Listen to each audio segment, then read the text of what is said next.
A woman's intuition is always 95% right. Firm believer in that. So whenever I have a female client that calls and says they think their husband's cheating, what makes you think that? They've already done the investigation. Now we just have to prove it. We arrested a family. We're smuggling drugs in the area. That was my turning point. It's like, this is what I want to do. I think as the phones are in our hands, this situational awareness is decreasing. How many times do you get bumped at in the airport because no one's watching where they're going? The next time you go to the store, go to Target, go to wherever, put your phone in your pocket and watch everybody else. And you'll see so many people are walking face down, looking at their phone while they're walking around. She's like, how are you feeling? And I was like, my calf is cramping real bad. And she said, I want you to grab a handful of pretzels. I want you to grab a peanut butter and jelly sandwich and get the hell back out there and finish this race. And that was my introduction into the world of ultra running, and I really never looked back. A criminal justice degree and somebody's been in law enforcement for 20 years. It is very hard to find a job in a civilian world. Really? Yes. And tell me why. Welcome to another episode of Rebel Roots.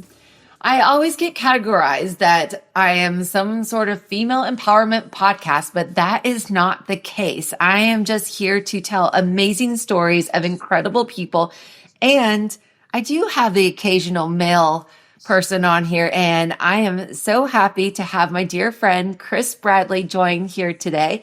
And we were just talking off camera, and it is Law Enforcement Appreciation Day. So I just thought that this was so fitting, and we could kind of dive into that whole aspect of your life, which I also confess to you that there's probably aspects of your life that I don't even know anything about. And so I'm hoping to learn a lot about you today, but welcome. How are you? I am doing good.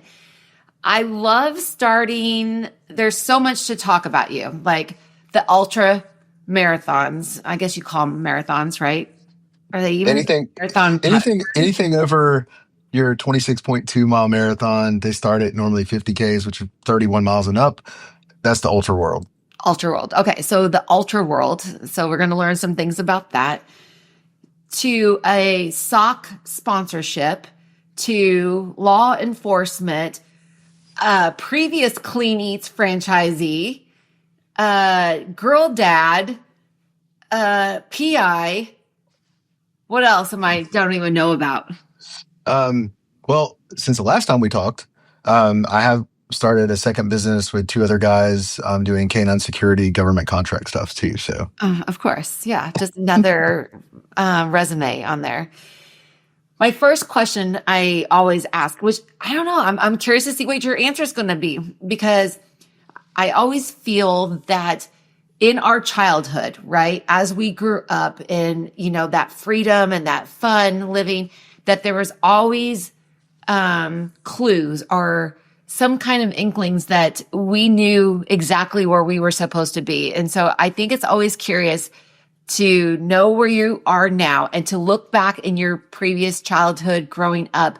And was there any signs back there to lead to you to where you're at currently? No. No.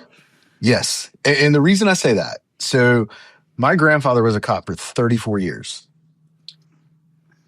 He retired in 1987. I was 9 years old when he retired, and he told me, I don't want you to go into this profession.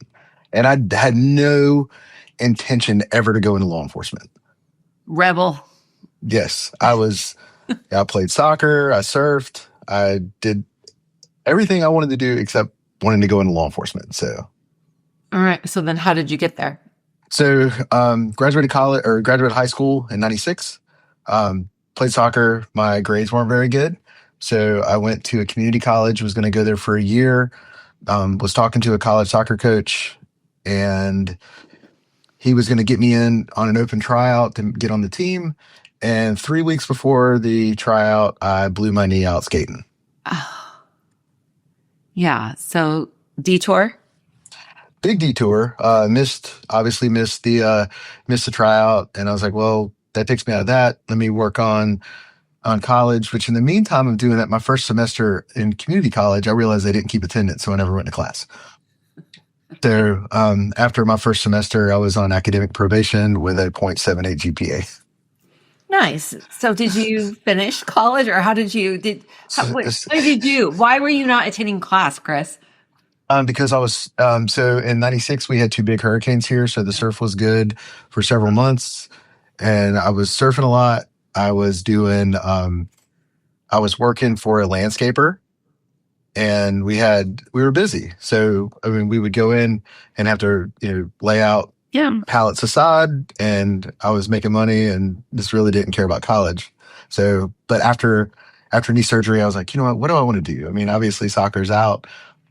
So I kind of shifted my college because was going to do my associates and then go off to school. I wanted to be a dentist. I thought that'd be a great idea. I realized that was way too much school. That wasn't for me. So after surgery and physical therapy, I tried to go in the Coast Guard and I couldn't clear MEPS. So I took an elective at Coastal in Jacksonville, a criminal justice class. And that's what kind of put me in the direction. I was like, I can do this. I can be a cop. This is easy. And then I met with the director over the law enforcement program. It's called Basic Law Enforcement Training. And he looked at my GPA and he says, if you don't have a 2, you're not coming to my class. So that's how I ended there. Ended up in law enforcement. So, okay. And how old were you at this? You had to be 20s? 20. 20. Okay. So and I thought when you said there was a bunch of hurricanes, you were going to say like, I was volunteering and all this. No, you're surfing. Love it. Yes.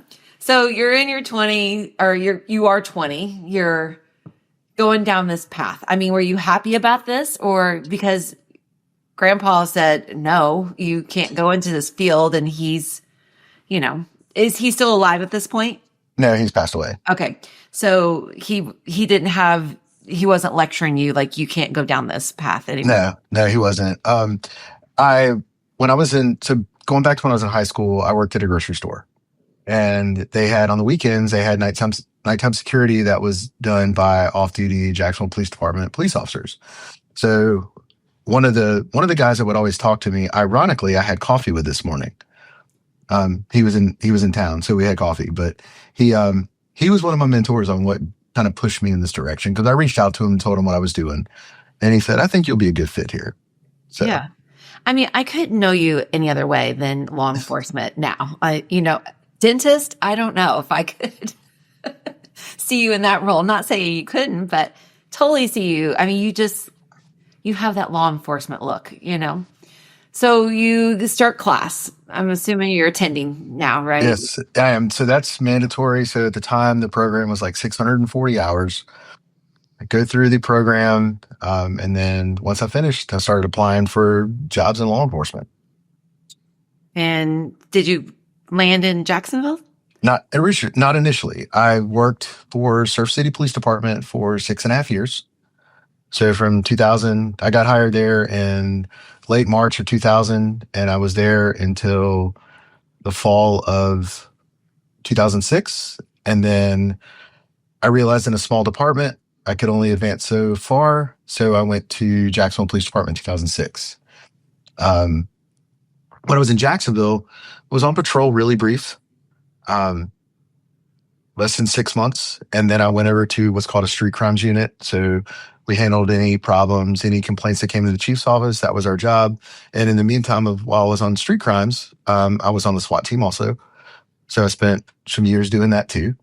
And then that was late 2006, early 2007. And then in 2011, I went to undercover narcotics.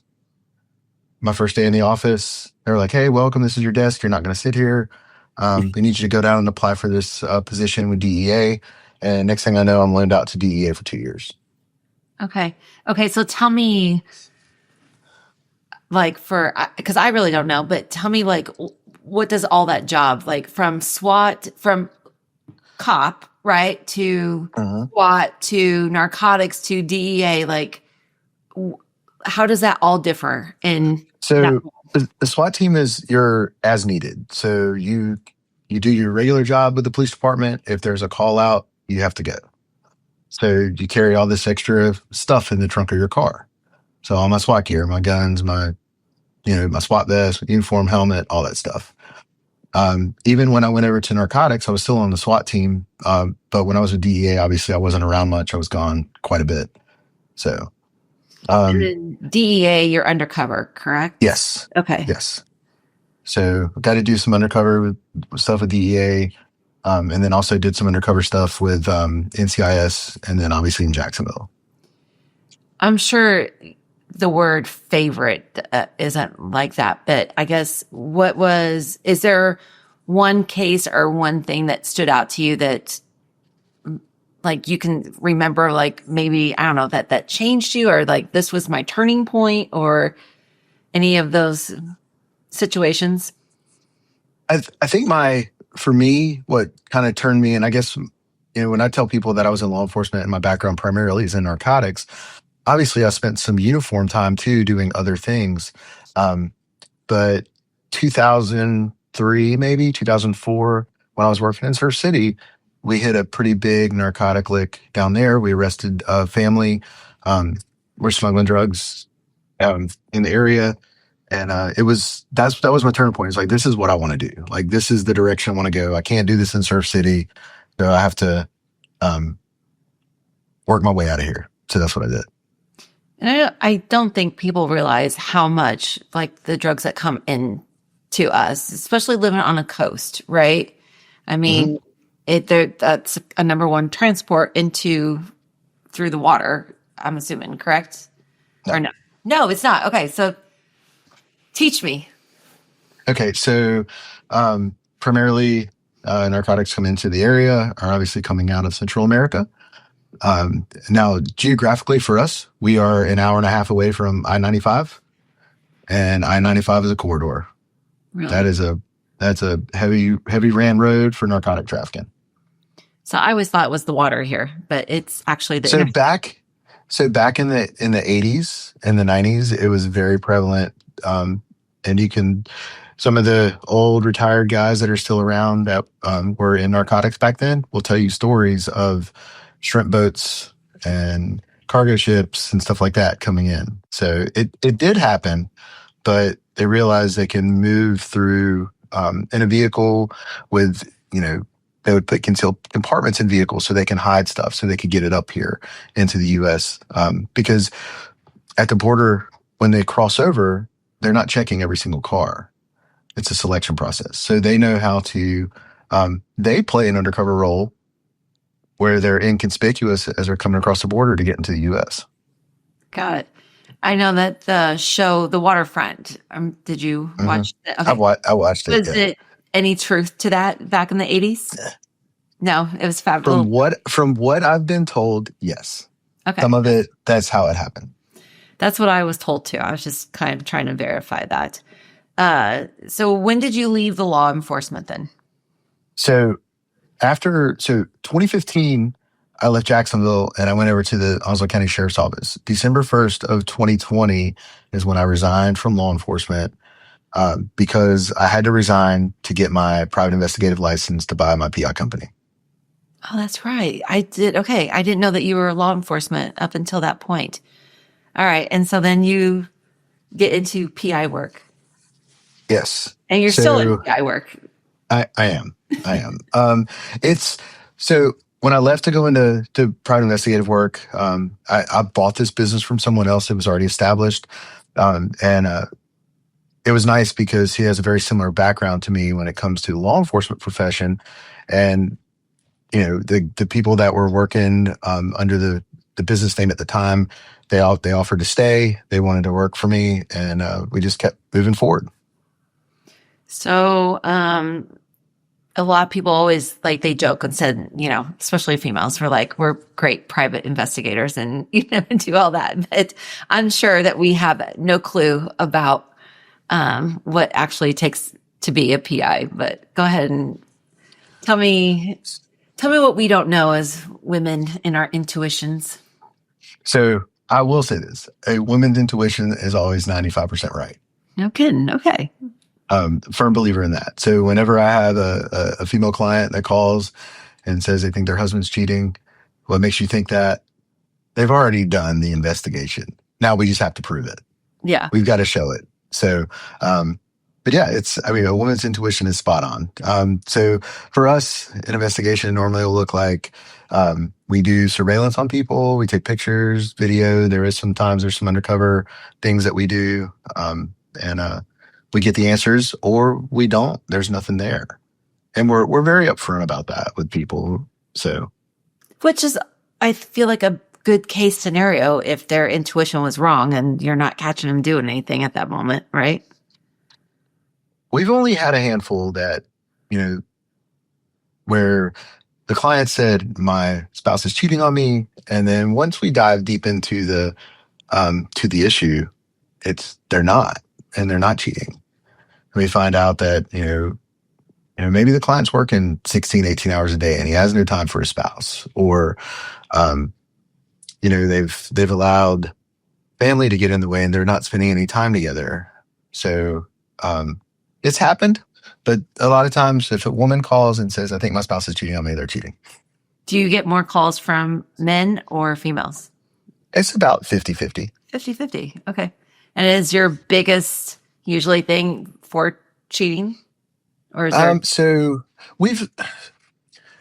I would say, and I kind of put them together. I put the cheating spouse cases and the child custody cases, kind of clump them together, and that's about only 40% of what we do. okay. So- What's the other 60? So another 40% is like insurance cases, lawsuit cases, stuff like that. 10% is criminal defense work. So each person that's on my team has an expertise in certain areas. Like mine obviously is in narcotics and use of force because I'm a defensive tactics instructor. I have a guy that's a retired FBI agent who is very skilled in like money laundering. So he understands he can chase money. And then I have another gentleman who is retired that is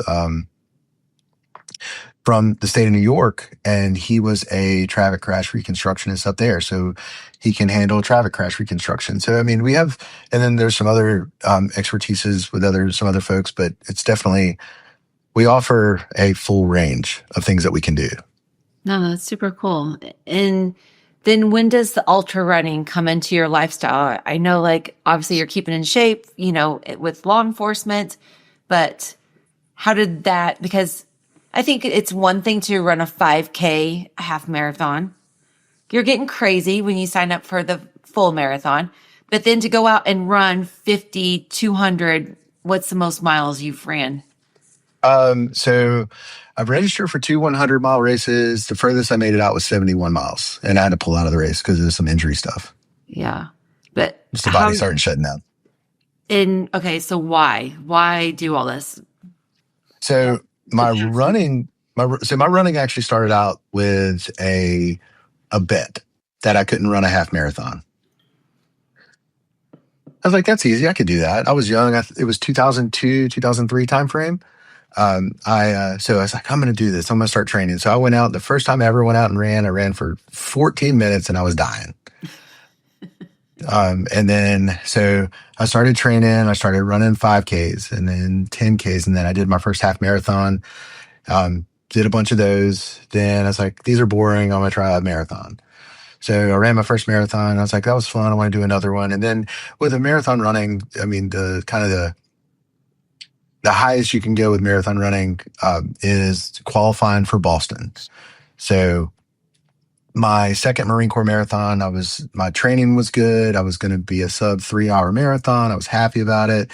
And I was on pace. I hit mile 20 and I was sitting good, and I fell apart the last 6 miles.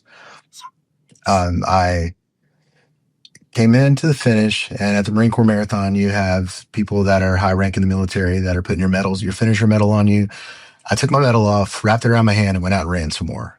So at the time, now my ex-wife, we were driving back, and I was on my phone and I was looking, and I found my first 50K, which was like 2 months later. And I said, I'm going to go run this 50K. And she's like, you don't run trail races. I was like, well, I'm going to figure it out.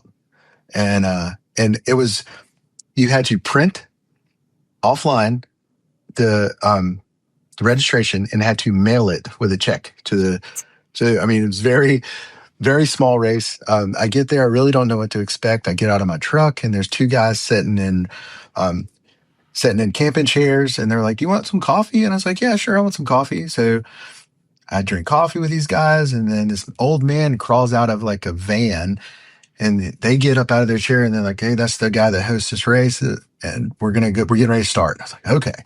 So I go up there, and I really don't know what to expect. There's all these guys out there and some women out there, and I go and I take off like I'm running a marathon, setting a pace, and I'm like leaving everybody behind me, and I get about 10 miles in, and I start getting past.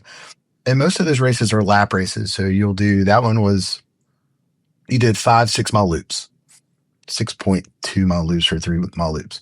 So I came in and I was starting to cramp real bad. I was getting ready to start my last lap, and the guy, and I don't know if he's still alive or not, but his wife was the one that handled all the food for the race. So you come into the start finish line, and she's like, "How are you feeling?" And I was like, "My calf is cramping real bad." And she said, "I want you to grab a handful of pretzels. I want you to grab a peanut butter and jelly sandwich and get the hell back out there and finish this race." And that was my introduction into the world of ultra running. And I really never looked back. I think I ran one marathon after that, but everything else was ultra distances and being in the woods.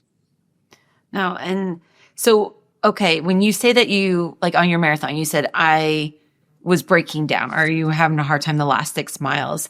Obviously, you weren't injured. So what was the breakdown? Was it mental? So, no, it was, you know, very young still at that time into running and like the nutrition aspect of it and how to hydrate and how to sustain calories and all this other stuff. And I was trying to do kind of following suit with what other people were doing and running and using the gels and the goos and stuff like that.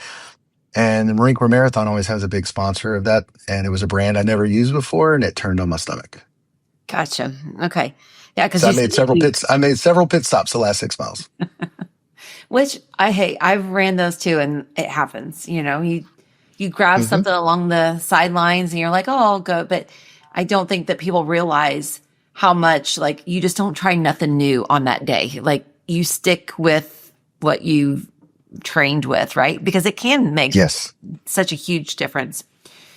So you didn't really do too much training, right, for the marathon, but then you run this first trail race. How has your training, do you have a train? Are you still running? I haven't seen you run. No. So last year I did a 50K that I did. I went with a group of friends. We went to the mountains to run a 50K, and none of us trained for it. We just went out there to do it. Yeah. And just over the years of running, bodies broke down a little bit, some lingering knee issues. So I've kind of backed off of running, been in a little bit more time in the gym. Actually, I like going out and walking now. It's just enjoyable. All right. I didn't think I'd ever hear you say that, because how we got connected was I was down in our home gym the other day looking at my treadmill, still feeling guilty that I've never have connected with you to start running again, because you've invited me several times. And I'm like, yeah, I'll get there. And then to hear that you're enjoying walking, okay, I'm liking this. And then I always knew you for running. You ran the beach in the sand, and I'm sure that's part, sand's probably the same as like the trail and stuff, but you're always in crazy ass socks. So, yes. Okay. How did you get into the sponsorship of these crazy designs of socks? So the company is Ridge Supply. They're a local North Carolina company. I found out about them because I was cross training when I was with my running, because I don't like doing speed work. I'm being very unorthodox. If I ever got into a conversation with somebody about how I trained for races, they wouldn't believe me anyways. I hated speed work, so I would do my speed work on my bike. So I'd get on my road bike. So when I bought my road bike from a local bike shop, they had these socks in there. And I'm like, "Oh, these are really cool." So I got a couple pairs of them, and I saw that they opened up a sponsorship program, and I applied as an ultra distance runner, and they picked me up, and I've kind of been with them ever since. It's kind of like a lifetime sponsorship thing. So I get, a pair of socks every couple months, and, bright, obnoxious socks, and I wear them. No, I love it. And I think you kind of got known for the crazy ass running, like nonstop in crazy ass socks. So it fit you very well, I feel like. And they dress up nice. I was in a wedding a couple months ago, and the colors of the wedding were orange because it was in October, and I wore bright ass pink socks in the wedding, and my socks stole the show. So Always out there. All right. So you get married. I know you as married to Wendy, but I know that you have. we weren't married. You were not We were married. never married. You were No, not? we were just engaged. Yes. Okay. And then you had the cutest little girl, but you have two Yes. sons or one? Yes. Two. Two. Okay. I know one pretty well. I hear the stories. So was that from a previous marriage? Yes, I was married. I was married previously for about 16 years, and I have two boys, Gavin and Fletcher. Gavin's 23. He's in the Coast Guard, and then Fletcher's 19. Okay. And Fletcher, is he heading down the same path as you, or? No, he's Correct. so you ask Fletcher what he wants to do for a living. He's actually in trade school right now, but he's chasing the world of powerlifting right now, and I got to be that big fan dad in the corner cheering him on because he's outlifting me in everything that he does at this point. I love that. And then what do you say to Gavin with the Coast Guard? Were you supportive? I was. So Gavin graduated high school right at the beginning of COVID. So he was one of those kids that, and when COVID hit, he got sent home. Yeah. Your grades are your grades. If you're passing, you're going to pass high school. And we had already been talking prior to that happening about what he wanted to do after high school. We talked about college, and he didn't want to do college. He said he wanted to go in the Coast Guard. So he did the delayed entry program with the Coast Guard, and 6 days after high school, he was at boot camp. And still going there. He is. So the Coast Guard's kind of cool. They don't, you take the ASVAB in high school and you qualify for jobs, but the Coast Guard, you go to boot camp, you come out of boot camp as a non-rate, you get assigned to your first boat. As soon as you get qualified, you can start trying jobs out. You find a job you like, you go to school for it. So he's actually a chef in the Coast Guard. That's right. We talked about this, and he makes Yes. amazing foods. You've showed me pictures of. Yeah, he makes them all the time, but doesn't make them when he comes home for me. I haven't figured it out yet. What is wrong with that? He wants dad to cook. So universe gives you two boys, and then you get the cutest little girl ever. Like her eyes, and she's just, when she was born, she should have been, I don't know if you guys did put her in modeling, but she was just the cutest little thing ever. Super personality, which probably is biting you in the ass at the moment, but she was just cute. So talk to me about from two boys and going to a little sweetheart. Did you I would assume that you would flip kind of parenting with this, right? I did. I absolutely did. But also there's two parts to that. So Okay. yes, it's a girl, different than a boy, but there's also the age difference because now I'm an older parent to a small Patient. child. More patience? So I'm way more patient. Softy. With the boys, it was don't do that. Now with Braylon, it's like, if you want to try it, you're going to see not to do that again. Yeah, I think I always said that too. Like I had my girls young, and I felt like when I had my girls that I was missing out on life, because, a lot of my friends were still out. I'm not saying really partying, but they just had freedom, and Right. you were at home, and I'm sure probably the same age we had the kids, and I feel like now if I would have had the girls like in my 30s or even 40s, that you do have so much more patience and you kind of have a little bit more life, I guess, in the situations, and not everything is new to you as you're raising these two young souls, So I feel like parenting would be, I'm not saying easier, but just more understanding.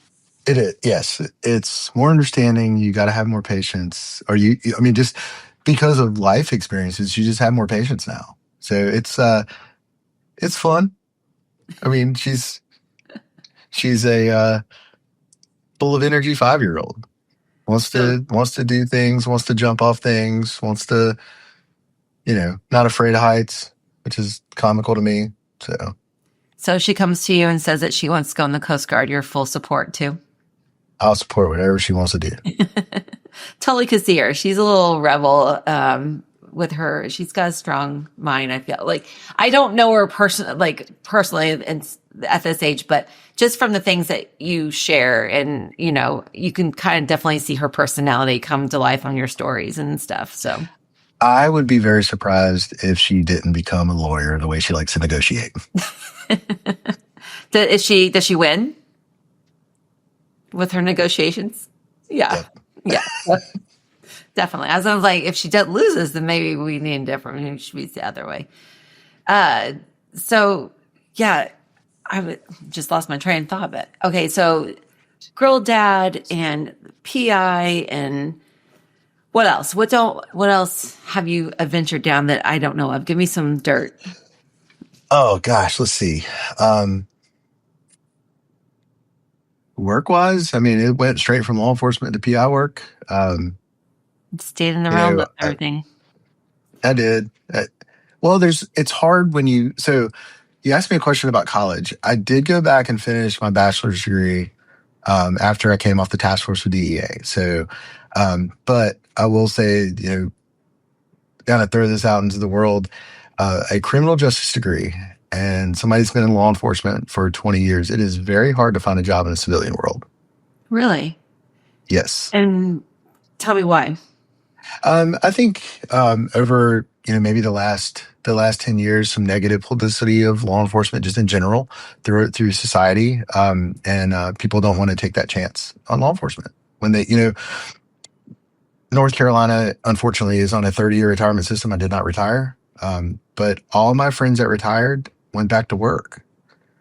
And they're doing, they go back and work part-time in a police department, or they're working security details, or they're doing something in that world because there's nothing out there for them. Yeah, that's, I was going to ask you, from the time that you started your career in law enforcement into, even currently, how has that changed, with the job? I'm sure, obviously, I feel like it's gotten a little bit more dangerous, like you said, and it's gotten a bad rep, but could you see it being in there, like the direction that it was going? Yes. So probably you get to see it more once you've been around for a while. When I was working narcotics, when I was in the office, when I was there, we're on the same floor as the upper administration, and they come in and they ask questions, and they want, you deal more direct with the administration. Then you realize the politics behind things that happen in law enforcement. So, and it probably handcuffs, like it does. And I would assume not so much, but it pulls probably at your moral compass a little bit of like, yeah, this is how it should go down, but this is how we're being told it goes down. And I don't know if that happens a lot or not, but it happens every day. Okay. I was like, you can just see kind of on social media how some things go, and so, and that's just what we get told in the, of the story. But I'm sure like the day-to-day operations, there's even more of that happens, which. But even with that, you're even on like social media, what's the stuff that's put out there on social media, you only see a portion. You don't see what happened prior to. You only see the aftermath. So, unfortunately, there is a portrayal of law enforcement being the bad guy on several occasions, but you don't see what happens beforehand. And when it does come out, you don't see that either. Yeah. It's very minimal. So. Well, and I think that probably social media did change the law enforcement game for that. Because, absolutely.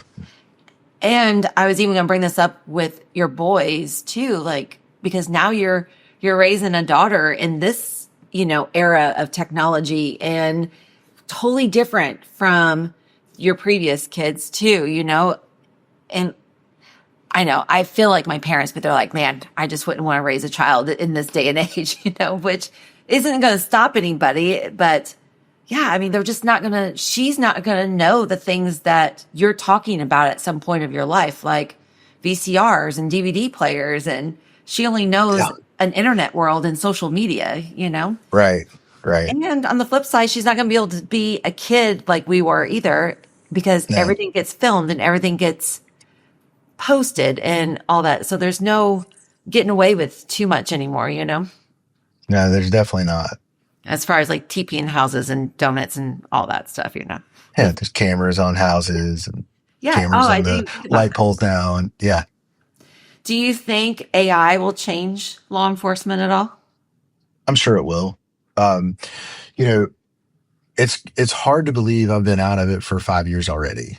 Yeah. In talking to my friends that are still in it, I mean, things have changed even in 5 years. With AI becoming more popular and all the other platforms, the AI use platforms, it does change things. I mean, even in my world, I mean, we use it for different things. That's what I was going to say. I bet in the PI world, though, it's like amazing and it's making some things easier that you guys do, Oh, absolutely.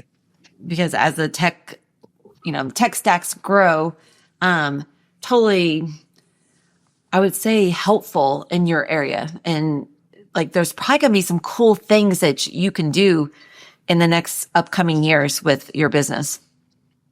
Hope so.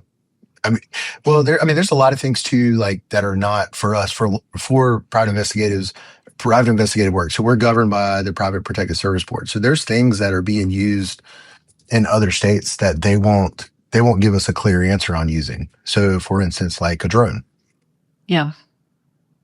So it's just, you don't know if you can or cannot. They won't say one way or the other. We have used them before on certain things, and the information we got off the drone was we were able to get it into court, and there was no argument with it. But that's the thing, is there's no clear. They won't give no clear knowledge of if we can or if we can. It's a case by case. Yeah, I feel that, because in the big organizations, by the time that they go through their committees, they go through their voting and then update all their policies and procedures everywhere they have, it probably would be years before they're going to get caught up to the do's and don'ts in the playbook for you, I would assume. Yeah, I think so. All right, I forgot. You said that you started a new business with two other guys. Mm-hmm. Tell me a little bit about that. So it's a canine security business, targeting government contracts. So all of your federal government entities that use canines for stuff. So like your FBI, Secret Service, CIA, and they put these jobs out for bidding, and we will bid on jobs. If we land a job, then we have to fill it with subcontractors of guys that are not actively working in law enforcement, where they can go for 30, 60, or 90 days somewhere, and they'll take their dog and they'll go down there and go to work. That's super cool. And what made you get into that? Because that seems like it's a kind of a small niche. It's what's happened is, even in like the military, some of your special op branches of the military, they've removed their canine program out. They're no longer using dogs. They're going to contract work. Well, there's only a handful of companies that are doing this across the nation. And then, so one of my partners he owns a canine training company. So he certifies dogs and certifies handlers for law enforcement, but you could go and you and Don can get a dog and get it certified if you wanted to, and go through that training with that dog. So that's super cool. I love all that. And we missed you at the women's retreat. You were supposed to come out and kind of teach us some self-defense and that damn knee again, or ankle. Was it? Yes. Ankle? No, it was my knee. Okay. Yeah. So, and I think that's pretty cool too, because I don't know if you offer that, like, obviously you have probably tons of training in that, but that's not something that you are publicly at the moment, right? Or there's talks of this. We've done one seminar already for women's realtors in Wilmington. And we've actually found I have had other real estate companies reach out to us that they want us to do the same thing. So myself and my partner Brandon with this he's a lawyer, and he's very skilled in jiu-jitsu and wrestling. So we do a class on situational awareness. We talk about some some quick hands-on things that you can get away from somebody if they grab you. And then Brandon talks about the legal aspects of what could happen and how you can defend yourself, what you can and can't do, and whatnot. So it's fun. We had a really good the first class we did was really fun. And like I said, we've got some other real estate offices that have reached out and they want us to do the same thing. So no, and I think as the phones are in our hands, this situational awareness is decreasing day by, I mean, how many times do you get bumped at in the airport because no one's watching where they're going? Oh, absolutely. I'm just like, you guys have no awareness of what's happening. If someone, I don't know, I just talked to my daughter too the other day. I was like, quit walking with your head down on your phone when you're walking to your car. Like, be aware of your surroundings. And I think that's one thing that, man, it's just a simple thing to do. And it's just being ignored because of distractions. It is. I mean, so the next time you go to the store, go to Target, go to wherever, put your phone in your pocket and watch everybody else. And you'll see so many people are walking face down, looking at their phone while they're walking around. Their hands aren't free. If you have your phone in your hand and somebody grabs you, what are you going to do? Exactly. Yeah. And again, we need people like you out there that are teaching us, that's just the basics. I mean, exactly. Keeping just a phone out of your hand could, I don't know, help you in this situation, because how are you going to grab somebody if the phone's in your hand? And being aware. We're creatures of habit. If we have something in our hand and we got to put it away quickly, we're trying to get it in a pocket. We're not going to throw it on the ground. I mean, no. Well, it costs money too, Just kidding. Right. Don't want to get a phone. All right. So I think it's super cool, that you took one aspect of your life, with the law enforcement. And I think the lesson in your entire story is how many different ways that you've taken that one path and you have diverted and you've changed, directions, and you still are creating these amazing companies, and helping so many. But that is, I think, through everything, your whole passion behind that is that you really are helping people, whether a cheating spouse or I think it's super cool what you do. And I'm also happy that you're walking instead of running by my house, making me feel bad. And I'm glad that the socks are still part of your attire. But last words, and where can they find you if they need help in any of investigation or even a class for their team? So obviously on social media, Scout Solutions Group is the name of the business. We're on Facebook and Instagram. I have an account on TikTok, but I don't use it. I don't play around with TikTok enough to really know what to do with it. Website is thescoutsolutionsgroup.com, and the phone number for business is 910-762-4374. The number's attached to me permanently. So if somebody wants to talk about PI stuff or they want to talk about a defensive tactics seminar, they can reach me at that number as well. Well, I love it. And I'm so glad that we connected today. And yeah, me too. Yeah. But thank you. And go check out his services, all of them.